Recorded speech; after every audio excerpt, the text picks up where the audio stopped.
sikeyim. Alonu sikeyim. Sizin göndereceğiniz kamyonetin tamamına koyayım. Yolda kaldık. Param yok, param yok. Modelini sokayım göndereceğiniz kamyonetin. Amına kodumun kamyoneti. Ne var? Aldırın oğlum beni buradan, aldırın. Tamamına koyayım göndereceğiniz kamyonun. Param kalmadı. Yapacağınız işi sikeyim. Ne var oğlum? Ebeğin amındayım. Yolda kaldık. Neredeyim? Otobanda bir yerdeyim. Param yok. Konya yolundayım. Konya yolunda. Konya yolundayım lan. Aldırın beni buradan.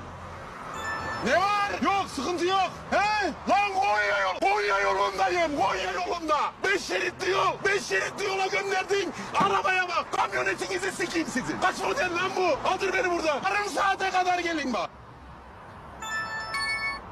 Amına kodumun telefonu senin. Amına kodum.